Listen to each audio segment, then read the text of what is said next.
Hi, welcome to another episode of CYT. My name is Stephen Richardson. Today I'd like to speak about a tool that we use quite a lot in the alcohol and drug field, and it's called REBT, and it's Rational Emotive Behaviour Therapy. What I'll do is I'll put a link down below as well so you can find out more about it. But today I just want to speak about the basics of REBT. Now, the premise of REBT is that our thoughts control or strongly influence our behaviours and our emotions. And a lot of what we think is irrational. So we have a lot of irrational thoughts that therefore produce a lot of irrational behaviours and emotions. So it seeks to address that one kind of behaviour at a time, or one emotion at a time. So for example, I'm going to be using somebody whose boss has shouted at them at work for doing something wrong. So that's the example I'm going to use, and I'm going to be going through it step by step. And there's 5 steps to this, and they call it the ABCs of REBT. So your A stands for your activating event. So A, in this instance, your activating event in this instance would be your boss shouting at you at work. B stands for your belief about this. Now, your belief about this could be rational or it could be irrational. So a belief about this, your boss shouting at your work, could be that you're incompetent, that you're no good, that you don't know this job, that you're not cut out for this job, you're not as good as them, and they think you're rubbish and they think you shouldn't be in the job, they think you're getting paid too much. So lots and lots of beliefs about this and thoughts, kind of stuff that comes up. C of the ABC stands for consequences. So the consequences in this instance is the way it makes you feel. Could make you feel worthless, could make you feel sad, could make you feel depressed. And so lots of different emotions come up because of this activating event, which is your boss shouting at you. So that's the ABCs. Now the other 2 parts to this is the D and E. The D stands for disputing your belief about this. So for example, if you think about it, you don't really know what your boss thinks about you unless you possess some amazing powers that nobody else possesses, being able to read minds.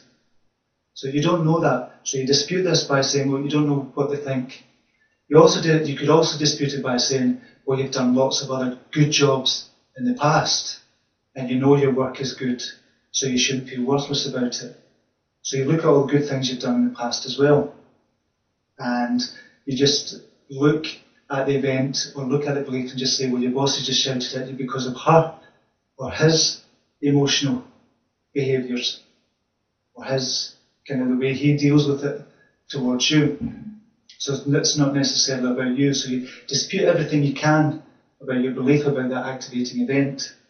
And the E stands for the effects of the new emotion. So for example, because you've disputed it, new emotions are going to arise within you. So you feel calmer, you don't feel worthless, and you still have the self-confidence you had before your boss shouted at you. So if you look at it that way, sometimes it is irrational sometimes to think that because your boss has shouted at you that you're no good, that you're worthless, etc.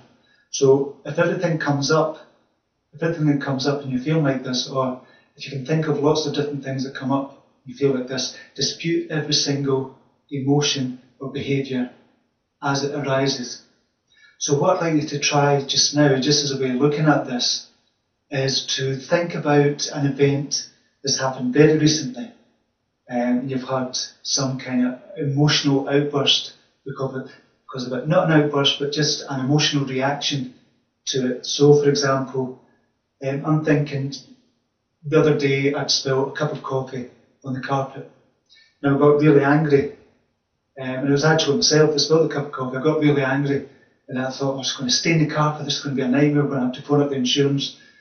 But when I looked at that, disputed it, I thought, well, if I grab it straight away, I can actually soak it up, it won't stain the carpet. And in fact, it's a stainless carpet as well, it's one of these stain-free carpets.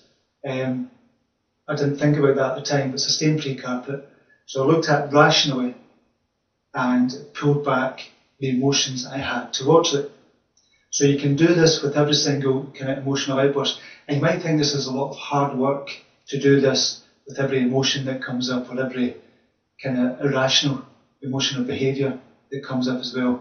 But once you get used to it, you'll start to do it automatically. It becomes a habit within you. It's a habitual thinking. And this is the way you're doing it just now. You're habitually irrational thinking about things, or irrational behaving towards things in your life. So it's a way of dealing with that and turning around your irrational thinking. And it becomes, over time, becomes an actual habit of rational thinking, and you can think things through and become much more calmer, much more serene, and much more self-confident as well.